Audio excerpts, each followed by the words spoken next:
जय निताय, जय राधे, हरे कृष्ण।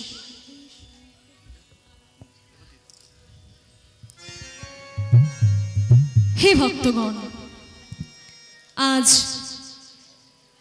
এই ভুবন মঙ্গল হরি সংকীর্তন হরিবাসরে আমরা সবাই সমবেত হয়েছি, একত্রিত হয়েছি আমার গৌর গোবিন্দের লীলা সাধন করার জন্য। মাগো, আমরা খুব ভাগ্যবান যে আমরা আমাদের জীবনে শ্রীচৈতন্য গৌরাঙ্গ মহাপ্রভুকে পেয়েছি। আজ থেকে প্রায় 550 বছর আগে, অর্থাৎ 1486 খ্রিস্টাব্দে নদিয়ার নবদ্বীপে শ্রীচৈতন্য গৌরাঙ্গ মহাপ্রভু শচী মায়ের গর্ভে অবতীর্ণ হন। আমাদের ভাগ্য ভালো যে আমরা শ্রীচৈতন্য গৌরাঙ্গ মহাপ্রভুকে আমাদের কাছে পেয়েছি। কারণ গৌর হরি যদি আমাদের জীবনে না আসতেন তাহলে আমরা এই ভারতের প্রাচীন সাহিত্য সংস্কৃতি দর্শন থেকে বঞ্চিত থাকতাম। ভারতীয় সাহিত্য সংস্কৃতি ও দর্শনকে শ্রীচৈতন্য গৌরাঙ্গ মহাপ্রভু নতুন ভাবে আমাদের জীবনে প্রকাশ করে গেছে, আমাদেরকে জানিয়ে গেছে।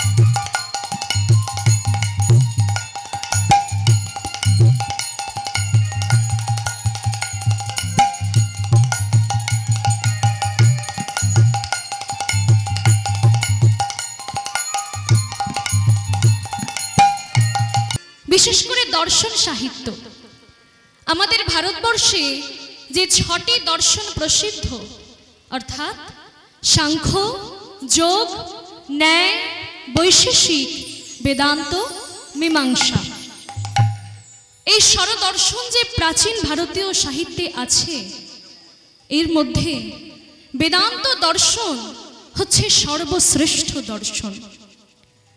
কারণ এই বেদান্ত দর্শনে জীবাত্মার সাথে পরমাত্মার মিলনের কথা বলা আছে। তো জানেন বাবা, এই বেদান্ত দর্শনের অনেক মতবাদ আছে, বিভিন্ন জন বিভিন্ন মত প্রতিষ্ঠা করে দিয়ে গেছে। যেমন শঙ্করাচার্য বেদান্ত দর্শনের যে মতবাদ তার আছে, প্রতিষ্ঠা আছে, প্রসিদ্ধ, সেটা অদ্বৈতবাদ নামে পরিচিত। এরকম 10-12টি মতবাদ আছে। তা বেদান্ত দর্শন নিয়ে শ্রীচৈতন্য গৌরাঙ্গ মহাপ্রভুরও একটি মতবাদ আছে, যার নাম অচিন্ত ভেদাভেদবাদ। অর্থাৎ ঈশ্বরের সঙ্গে জীবের সম্পর্ক ভেদ এবং অভেদ। কিন্তু আপনাদের এতগুলো কথা বলছি যে কারণে, সেটা হলো মহাপ্রভুর একটি মতবাদ, একটি মতাদর্শ ভারতবর্ষের সমগ্র মুনি ঋষিগণের থেকে আলাদা হয়েছে, যেটা মহাপ্রভুকে আলাদাভাবে গুরুত্ব প্রদান করেছে। মহাপ্রভুর একটি মতাদর্শ কি সেই মত? না, বেদান্ত দর্শনের ব্যাখ্যা করতে গিয়ে ভারতের মুনি ঋষিগণ বলেছেন যে মানুষ মাথার ঘাম পায়ে ফেলে, অর্থাৎ সারা জীবন পরিশ্রম করে চলে 4টি জিনিসের জন্য। এই যে বাবারাই বলুন, মায়েরাই বলুন, সকাল থেকে সারা দিন যে পরিশ্রম করে যাচ্ছেন 4টে জিনিসের জন্য। এটা বেদান্ত দর্শনের ব্যাখ্যা করতে গিয়ে মুনি ঋষিগণ বলেছেন। সেই 4টি কি কি? না, প্রথম হচ্ছে ধর্ম, ধর্মের জন্য। তবে হ্যাঁ মা, এখানে ধর্ম বলতে কিন্তু কয়েকটা নিয়ম নীতিকে বোঝাচ্ছে না যে আমার এই ধর্ম তোমার এই ধর্ম নয়। এখানে ধর্ম বলতে বোঝানো হয়েছে সৎ ব্যবহার বা সামাজিক ব্যবহার। যেমন ধরুন, ছোট ছোট বাচ্চাদের উচিত বড়দের শ্রদ্ধা করা, সম্মান করা, গুরুজনদের প্রণাম করা। তেমনি বড়দেরও উচিত ছোটদেরকে স্নেহ করা, তাদেরকে আশীর্বাদ করা। এটাকে বলা হয় সৎ ব্যবহার বা সামাজিক ব্যবহার, অর্থাৎ আমাদের যেটা মনুষ্যত্ব। এই সৎ ব্যবহার বা সামাজিক ব্যবহারকে বেদান্ত দর্শন সাহিত্যে ধর্ম বলা হয়েছে। বলছে যে ধর্মাচরণের জন্য মানুষ মাথার ঘাম পায়ে ফেলে, পরিশ্রম করে। এটা হলো প্রথম। দ্বিতীয় কি না, দ্বিতীয় হচ্ছে অর্থ। অর্থের চিন্তা বাবা সবার আছে, পকেটটা আগে গরম রাখতে হবে। কি গো মা, তাই তো? পকেটটা আগে গরম রাখতে হবে। তাই অর্থের চিন্তা আমাদের সবার আছে। অর্থের জন্যই তো মানুষ পরিশ্রম করে, তাই না? অর্থের চিন্তা যেমন রাষ্ট্রপতির আছে, তেমন সাধারণ চাষি ভাইয়েরও আছে। রাষ্ট্রপতি ভাবছে দেশের অর্থ কি করে ঠিক থাকবে, আর চাষি ভাই ভাবছে দেশ পরে থাক, আগে আমি নিজে তো খেয়ে পড়ে বাঁচি। তাই অর্থের চিন্তা রাষ্ট্রপতির থেকে শুরু করে সাধারণ চাষি ভাই সবার আছে। তাই অর্থের জন্য মানুষ পরিশ্রম করে। তাহলে প্রথমটি হলো ধর্ম, দ্বিতীয় হচ্ছে অর্থ, তৃতীয় কি? তৃতীয় হচ্ছে কাম, মানে কামনা বা বাসনা। এই মানুষের কামনা বাসনা পূরণ করার জন্য মানুষ পরিশ্রম করে, তাই না? আমার একটা দোতলা বাড়ি হলে খুব ভালো হয়, এর জন্য পরিশ্রম করতে হবে। যেই বাড়ি হয়ে গেল, এবারে আমার একটা গাড়ি হলে খুব ভালো হয়, 4 চাকা। যেই গাড়ি হয়ে গেল, এবারে আমার ছেলের একটা চাকরি হলে ভালো হয়, মেয়ের একটা ভালো ঘরে বিয়ে হলে ভালো হয়। মানে কামনা বাসনার মানুষের শেষ নেই বাবা, তাই না? এই কামনা বাসনা পূরণ করার জন্য দেখবেন মানুষ মাথার ঘাম পায়ে ফেলছে, সারাদিন পরিশ্রম করে যাচ্ছে। এই কামনা বাসনাকে একটি শব্দের মধ্যে বলা হলো কাম। তাহলে ধর্ম, অর্থ, কাম, আর চতুর্থ জিনিসটি হচ্ছে মোক্ষ। মোক্ষ লাভের ইচ্ছা, মোক্ষ লাভের জন্য মানুষ পরিশ্রম করে। তবে সেটা সাধারণ মানুষের মধ্যে খুব একটা দেখা যায় না, এই সংখ্যাটা খুব কম। হয়তো 1000-এ 1জন কি লাখে 1জন যে মোক্ষ লাভের চেষ্টা করে। সাধারণ মানুষ বেশি এটা নিয়ে মাথা ঘামায় না। যার ভাগ্য ভালো সে বোঝে যে জীবাত্মার সাথে পরমাত্মার মিলন করতে হবে, তার জন্য চেষ্টা করা উচিত, পরিশ্রম করা উচিত। তাই পরিশ্রম করে, সাধুগুরু বৈষ্ণবের কাছে যায়। এটা খুবই কম সংখ্যার লোক আছে। তাহলে 4টে জিনিসের জন্য আমরা পরিশ্রম করি: ধর্ম, অর্থ, কাম, মোক্ষ। এটা বেদান্ত দর্শন ব্যাখ্যা করতে গিয়ে ভারতের সমগ্র মুনি ঋষিগণ বলেছে। কিন্তু চৈতন্যদেব বললেন যে না, এখানেই শেষ নয়, আরো এক ধাপ উঠতে হবে। কি না, এই একটা মতের জন্য মহাপ্রভু সমগ্র মুনি ঋষিগণের থেকে আলাদা মতবাদ প্রতিষ্ঠা করে দিয়েছে, যে এই 4টে জিনিসের উপরেও আরো একটা জিনিস আমাদের পাওনা আছে, যেটা না পেলে মানুষ তার নিজের জীবনের পূর্ণতা পাবে না। কি সেই জিনিস না, সেই পঞ্চম পুরুষার্থ হচ্ছে গোলকের আমার রাধা গোবিন্দের মধুর প্রেম রস। হরি বল, নিতাই গৌর প্রেমানন্দে হরি হরি বল, হরি বল, হরি বল। এটা মহাপ্রভু বলে গেছেন যে এই 4টে জিনিসের উপরেও আরো একটি আমাদের পাবার আছে, আমাদের পাওনা। সেটা হচ্ছে মধুর গোলকের প্রেম রস, যে প্রেম না পেলে মানুষ পূর্ণতা লাভ করে না। সেই প্রেম আমাদের পেতে হবে, তার জন্য আমাদের পরিশ্রম করতে হবে, তার জন্য আমাদের চেষ্টা করতে হবে। সাধুগুরু বৈষ্ণবের চরণে আশ্রয় করতে হবে, সেই মধুর প্রেম রস আমাদের পেতে হবে। এই কথাটা বাবা মহাপ্রভুর আগে কোন মুনি ঋষিগণ বলেননি। সবাই বলেছেন চারটেই পুরুষার্থ, ধর্ম অর্থ কাম মোক্ষ, কিন্তু এই চারটের ওপরেও যে পঞ্চম পুরুষার্থ আছে সেটা মহাপ্রভু এসে জানিয়েছে। যে প্রেম আমার রাধারানীর হৃদয়ে থাকে, যে প্রেম পাওয়ার জন্য শ্রীকৃষ্ণ ব্যাকুল, যে প্রেম পাওয়ার জন্য শিব ঠাকুর ব্যাকুল, যে প্রেম পাওয়ার জন্য সৃষ্টিকর্তা ব্রহ্মা ব্যাকুল, সমস্ত দেবদেবী ব্যাকুল হয়ে আছেন যে প্রেম পাওয়ার জন্য, সেই প্রেম মধুর গোলকের প্রেম, এই ইহজগতে সেই প্রেম পাওয়া যায় না বাবা। অকৈতব কৃষ্ণ প্রেম যিনি জাম্ব নদহেম, সেই প্রেম নৃলোকে না হয়। অকৈতব মানে এমন মধুর প্রেম যেটা বলে বোঝানো যাবে না বাবা। সেই মধুর প্রেম সেটা ইহজগতে নেই, সেটা আছে মধুর গোলক ধামে। তবে হ্যাঁ বাবা, আমাদের এই ইহজগতের রাস্তাঘাটের প্রেম বা সিনেমার প্রেমের সাথে রাধা গোবিন্দের প্রেম যেন গুলিয়ে ফেলো না, তাহলে বাবা ভয়ঙ্কর ভুল হয়ে যাবে। বলছে রাধা গোবিন্দের প্রেম আর এই আমাদের রাস্তাঘাটের বা সিনেমার যে প্রেম দেখা যায় সেই প্রেম এক জিনিস নয়, কোনো তুলনাই হবে না সেখানে। বলছে রাধারানীর প্রেম, রাধারানী যদি প্রেমের সিন্ধু হন তাহলে এই রাস্তাঘাটে বা সিনেমার প্রেম এক বিন্দুও নয়। কেন না? ইহজগতের প্রেম তৈরি হয় এই ইহজগতের দেহকে কেন্দ্র করে, আর এই ইহজগতের দেহটা তৈরি হয় রক্ত হাড় মাংস দিয়ে। কিন্তু আমার ভগবান কি দিয়ে তৈরি হয়েছেন? না, ভগবান তৈরি হয়েছেন সৎ চিত আর আনন্দ দিয়ে। তাই সচ্চিদানন্দ থেকে যে প্রেম জন্ম নেয় সেটাও সচ্চিদানন্দময়। তাই সেই প্রেম ইহজগতে পাওয়া যাবে না।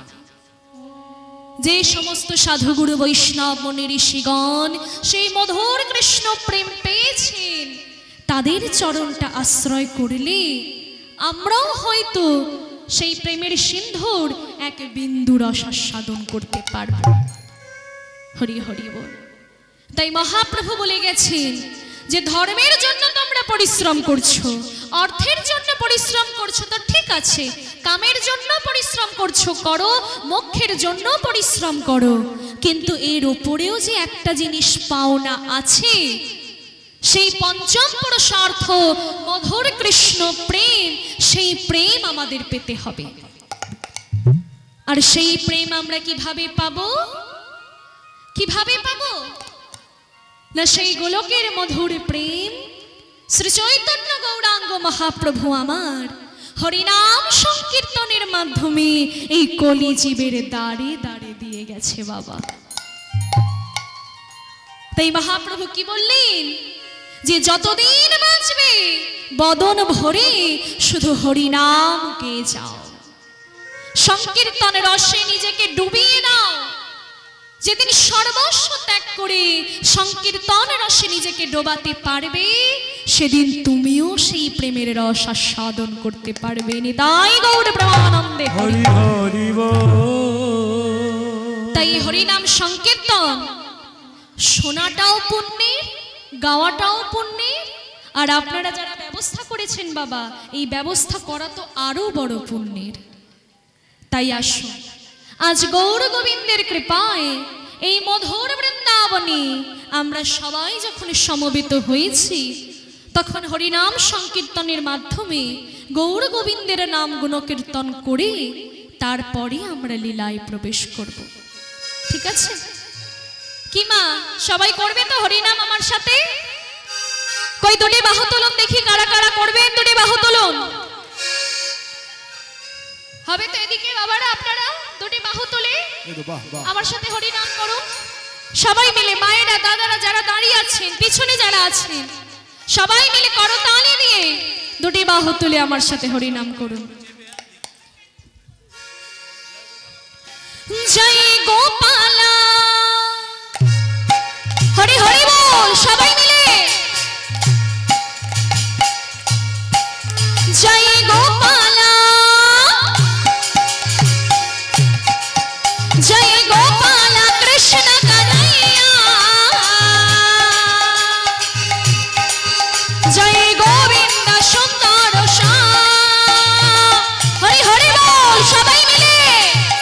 জয় গোপালা জয় গোপালা কৃষ্ণ কানাইয়া জয় গোবিন্দ সুন্দর জয় গোপালা জয় গোপালা কৃষ্ণ কানাইয়া জয় গোবিন্দ সুন্দর হরি হরি বল কই দুটি বাহু তুলুন মায়ের উলুধ্বনি শঙ্খধ্বনি সবাই মিলে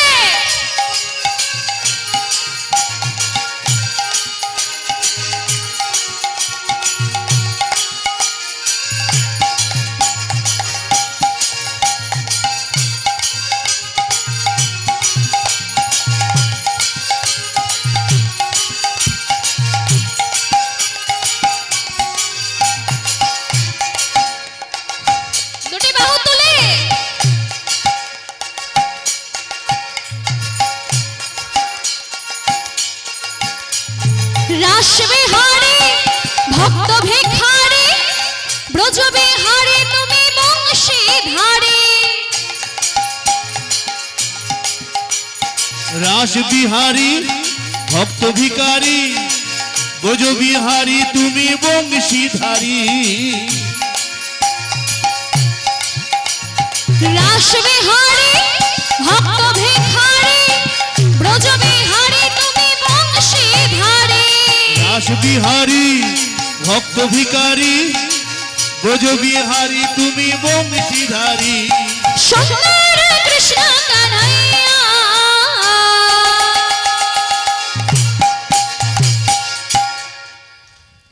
বাহ সবাই মিলে গাইছেন খুব ভালো লাগছে কই সবাই মিলে একবার দুটি বাহু তুলে আমার সাথে বলুন তো সবাই মিলে দুটি বাহু তুলুন কেউ বাদ যাবেন না বাবা বাবারা মায়েরা যারা আছেন সবাই মিলে দুটি বাহু তুলে আমার সাথে একবার বলুন ভগবান শ্রীকৃষ্ণচন্দ্র কি জয় আর একটু জোরে হবে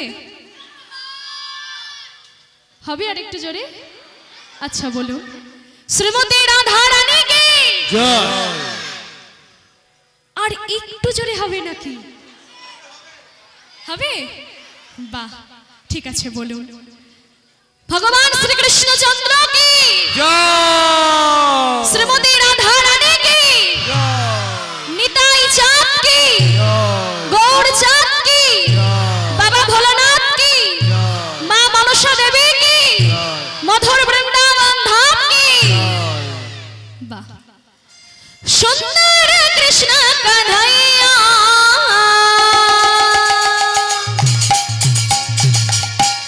সবাই মিলে জয় গোপালা কৃষ্ণ কানাইয়া জয় গোবিন্দ সুন্দর জয় গোপালা হরি হরি কৃষ্ণ বল। কানাইয়া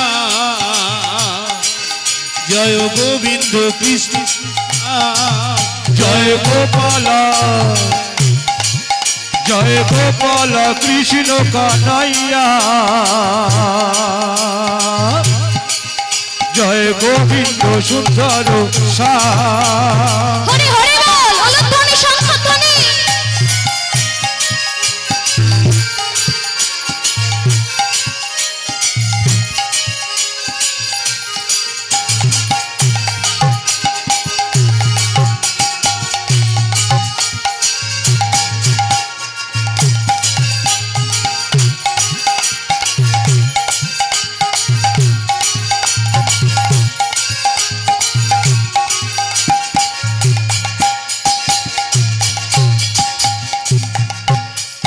রাসবিহারী ভক্ত ভিখারী ব্রজবিহারী তুমি বংশীধারী রাসবিহারী ভক্ত ভিখারী ব্রজবিহারী তুমি বংশীধারী রাসবিহারী ভক্ত ভিখারী ব্রজবিহারী তুমি বংশীধারী রাজবিহারী ভক্ত ভিখারী ব্রজবিহারী তুমি বংশীধারী সুন্দর কৃষ্ণ কানাইয়া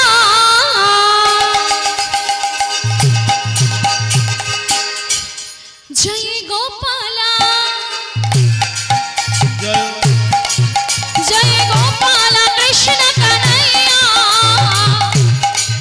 জয় গোবিন্দ সুন্দর শ্যাম জয় গোপাল হরি হরি কৃষ্ণ বল। কানাইয়া জয় গোবিন্দ সুন্দর শ্যাম জয় গোপাল কৃষ্ণ কানাইয়া জয় গোবিন্দ সুন্দর শ্যাম জয় গোপাল কৃষ্ণ কানাইয়া শ্রী গুরু নিতাই গৌর প্রেমানন্দে জয় হরি হরি গোবিন্দ বল। সুন্দর শ্যাম জয় গোপাল কৃষ্ণ কানাইয়া জয় গোবিন্দ সুন্দর শ্যাম